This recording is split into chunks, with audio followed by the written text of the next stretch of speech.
नमस्कार, मी रामेश्वर बद्दार. महाराष्ट्र आणि मध्य प्रदेशच्या सीमेवर शिवपूर जवळ मी आहे.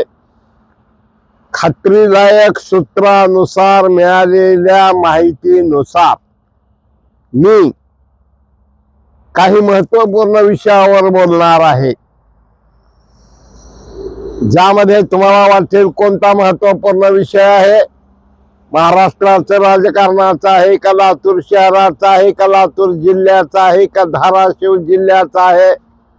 तुम्ही शेवटपर्यंत ऐका म्हणजे लक्षात येईल.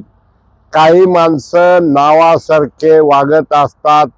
एखाद्याचं नाव ताना बाळ असला की तो बाळच राहतो आणि तान्यासारखं वागायला सुरू करतो. म्हणून युती धर्म पाळत असताना नाटक करायचे नाहीत, बका बका बोलत बसायचं नाही. अशा प्रकारची इनडायरेक्ट तंबी जेव्हा नाका परीस मोती भारी होतो तेव्हा हायकमांडला निर्णय घ्यावा लागतो. आणि अकलमंद को इशारा काफी म्हटल्यासारखा धाराशिव मध्ये इशारा दिलाय. लातूर मध्ये गडबड केला तर याद राखा.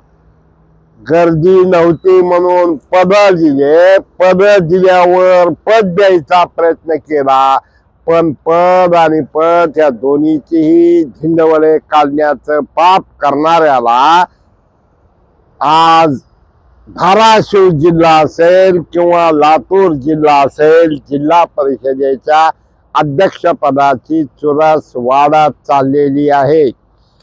धाराशिव मध्ये तानाजी सावंत यांनी गडबड करण्याचा प्रयत्न केला असता शिवसेना शिंदे गटाचे उपमुख्यमंत्री ज्यांनी सांगितलंय प्रेसला अध्यक्षपदाबद्दल काही बोलायचं नाही, आणि यामुळं जे उंदर बिळा बाहेर निघून चुचू करत निघालते ते सगळे उंदर आता गप्पगार बसलेले आहेत. कारण उद्या डीपीडीसी होणार आहे, महामंडळ होणार आहेत, कुठेतरी काहीतरी मिळतंय का. आणि अशा एका परिस्थितीमध्ये मित्र हो, लातूर जिल्ह्याचा जीप अध्यक्ष कोण होणार, धाराशिवचा कोण होणार, याची मोर्चे बांधणी, याची वैचारिक घुसळण, पळवा पळवी, बिटवा बिटवी, भेटवा भेटवी हे सगळं चालू असताना मला अत्यंत गांभीर्यानं सांगावंसं वाटतं की लातूर मध्ये भाजपचे 3 आमदार आहेत. एक आहे सहकार मंत्री बाबासाहेब पाटील, दुसरे माजी मंत्री आपले संजय बनसोडे, दुसरे आहेत संभाजीराव पाटील निलंगेकर, चौथे आहेत आपले अभिमन्यू पवार आणि 5वे आहेत रमेश कराड. आता पहिला अध्यक्ष कुणाचा होणार, का 5 वर्ष अध्यक्ष भाजपचा राहणार, या गोष्टीचा विचार हायकमांड घेईल. पण ज्यांच्या मागे अधिकार नाही, ज्यांना जबाबदारी नाही, ज्याने कुठंतरी जीड उठली पाटळ उठली, ज्यांच्या मागे एक सोडून मत नाही, पत नाही, काहीच नाही, असे बी लोक गडबड करायला सुरू केलेले आहेत.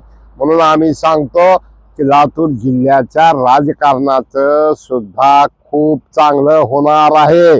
आणि म्हणूनच अकलमंद को इशारा काफी, तानाजी सावंतला धडा दिलाय. आता लातूर मधल्यांनी सुद्धा भाजपचे असा किंवा कुठले बी असा नेट वागायचं, नाटक नाही करायचे.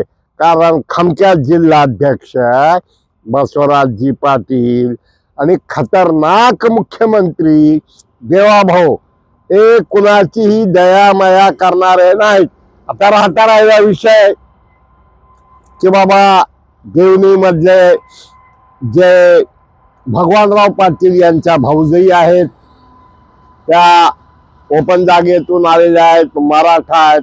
दुसऱ्या अंशामध्ये सावकार आपले मुक्ता यांचाही नावाची चर्चा आहे. आणि तिसरं रेणापूर मधून एक आमचे गोडबर्ले यांच्याही नावाची चर्चा आहे.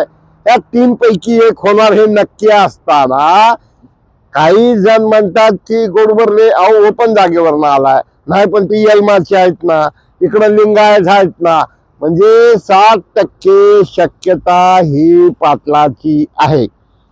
40% मध्ये 15-20% इकडं, 15-20% इकडं. आता करायला कोणाला पाहिजे? आम्हाला मोप वाटतंय की रेणापूर मध्ये जो रमेश कराड यांना 6चा आलेख 3 वर आला. कशामुळे आला? कारण 5-6 कारखाने, प्रचंड प्रचंड आणि अति प्रचंड यंत्रणा, आणि तुम्ही जर चौकशी केली तर जे घडलं ते मात्र धक्कादायक, अविश्वसनीय आहे. आणि असं कसं झालं, असं कसं झालं, असं कसं झालं, असं कसं झालं. अहो, रमेश कराड यांचा विजय आणि धीरज देशमुख यांचा पराभव हा देशमुखाला एवढा मर्मी लागलेला आहे, ते वाटेल ते करून ते पुसण्याचा त्यांचा प्रयत्न आहे. आणि 95ला कवेकर आले, पुन्हा नंतर पडले, असं करता येते का? पण सुज्ञ आणि जाणकार मतदार आणखीन 4 वर्ष बाकी आहेत. दगा फटका होतो. मी काल परवा एक ठिकाणी बोललो, आमचे मित्र सुभाष काळजाते त्यांनी काय केलं, कबुतराचे एबी फॉर्म घेतलेल्या लोकांचे एबी फॉर्मच गायब केलते आणि बूथवर एजंट नव्हते. तसा इनडायरेक्ट प्रकार घडला असताना राणा दादा एकदा का गेम खेळतात ना, की लेचा पेचा गेम खेळत नाहीत. आणि तीच अवस्था बसवराज पाटलाची आहे. त्यांचं ओटात एक आणि पोटात एक नसतंय. त्यामुळं आम्हाला खात्री आहे की बसवराजजी पाटील अत्यंत खंबीरपणे, अत्यंत समर्थपणे, आणि हे शस्त्रक्रिया करण्यासाठीच त्यांना जिल्हाध्यक्ष केलेला आहे. महानगरपालिकेला कोण दिवे लावले, काय केलं, आता काय बुनसे गई हौसे नाही आती. पण अशा एका परिस्थितीमध्ये धाराशिव जिल्हा परिषदचा अध्यक्ष अर्चना पाटील, तेर विधान जिल्हा परिषदच्या, आणि लातूर मध्ये 1, 2, 3 90%, 60% म्हणत 90% या भगवानराव पाटलांच्या भाऊजई होणार. आम्हाला या सगळ्या चांगल्या वातावरणात काही पाटलं, काही अजून काय बाबा, अरे बाबा आपलं नगरपालिका झाली ना, बस झालं ना, आम्हाला हलक्या वाजवायच्यात. बाहेर उगा बाबा फोन न उचलणारा कुठं नेता होत असते का? आमचं बाबावर प्रेम आहे, लढवाया म्हणून प्रेम आहे, पण कुठंतरी प्रेम आहे म्हणून तुमचं प्रेम लावून हार घालायची पाळी येणार नाही याचा विचार करा. आता एखादा माणूस असतोय, त्याच्या घरचं खानदानी करोडपती असतंय, त्याचा अरे बाबानो तुम्ही वारणातून येऊ शकत नाहीत, कशाला नाटक करता? आणि ठीक आहे, संभाजीरावचे ते वक्तव्य हे अडचणीचं ठरत आहेत. जबान को लगाम लगाव वरना महंगा पडेगा म्हणल्यासारखं त्यांनी जे बाबासाहेब पाटलाविषयी गद्दार बोलले, बी टीम बोलले, और युद्धात आणि प्रेमात सगळं माफ असतं. फक्त पहा, वेट अँड सी.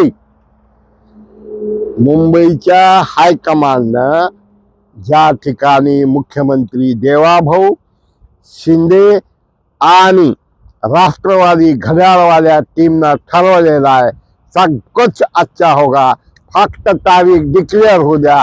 मराठवाडा नेता यूट्यूब शेअर करा, सबस्क्राईब करा, लाईक करा. धन्यवाद.